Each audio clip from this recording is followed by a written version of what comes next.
Kinga Krzeminska France, fin la trêve hivernale, revalorisation des allocations chômage et des allocations sociales, mais pas fin du ticket caisse obligatoire. Comme d'habitude, qui dit début mois dit aussi nouvelles mesures. Et ce 1er avril ne déroge pas à la règle, avec l'entrée en vigueur de diverses dispositions et des changements dans la vie quotidienne des Français.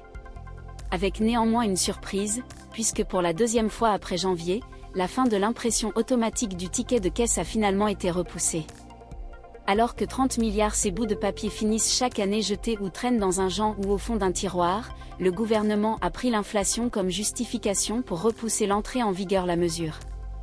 En attendant, le HuffPost fait le point sur les nouveautés qui sont bel et bien effectives ce samedi 1er avril. Et on commence par la traditionnelle fin la trêve hivernale après 5 mois de suspension, les expulsions des locataires qui ont des impayés loyers peuvent reprendre. De même, avec la fin administrative, l'hiver, il redevient possible de couper l'électricité et le gaz aux ménages en cas non-paiement, dans certains cas. Car pour les ménages qui bénéficient du chèque énergie et du fonds de solidarité logement, un nouveau décret oblige les fournisseurs à d'abord réduire l'électricité pendant au moins 60 jours avant de couper. Rappelons également qu'EDF, fournisseur historique d'électricité, ne procède plus à des coupures totales, réduisant à place la puissance fournie afin d'assurer un service minimum aux personnes en retard de paiement, et pouvoir ainsi conserver l'essentiel lumière, réfrigérateur, chargeur de téléphone, etc. Augmentation des allocations chômage. Les allocations d'assurance chômage sont augmentées de 1,9% ce samedi.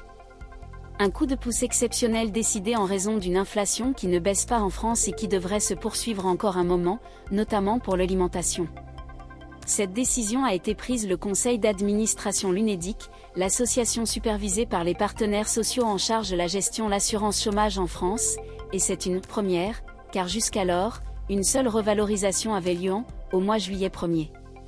Et avantages sociaux de la même manière, les prestations sociales, et notamment le RSA, la prime d'activité et les allocations familiales, augmentent de 1,6% ce samedi. Une décision vivement critiquée par les associations lutte contre précarité qui jugent cette augmentation très insuffisante voire indécente au regard dégradation du niveau de vie d'une grande partie population due à flambée des prix.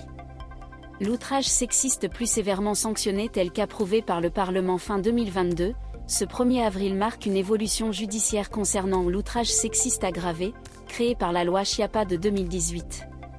Selon les textes officiels, cette infraction consiste à imposer une personne une déclaration un comportement connotation sexuelle sexiste, qui lui porte atteinte, et porte atteinte la dignité de la victime l'expose à un comportement intimidant, situation hostile offensante.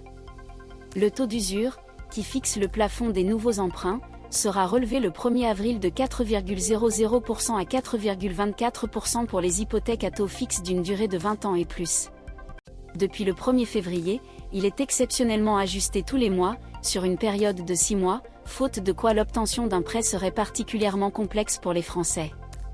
MaPrimeRénov' subventionne moins de choses. Le dispositif étatique MaPrimeRénov', destiné à la rénovation énergétique, ne subventionne plus certains projets monogestes, aménagement comble, isolation des toitures terrasses, isolation mur par l'extérieur ou par l'intérieur, destinés aux ménages aux ressources supérieures.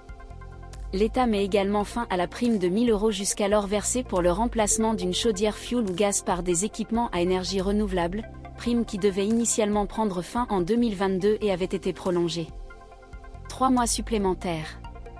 À noter au passage qu'il est désormais obligatoire de réaliser un audit énergétique, même temps que le nouveau DPE, en cas de vente d'une maison ou d'un immeuble copropriété. Une mesure qui vise à lutter contre les passoires thermiques, ces logements qui surconsomment de l'énergie faute d'une isolation correcte.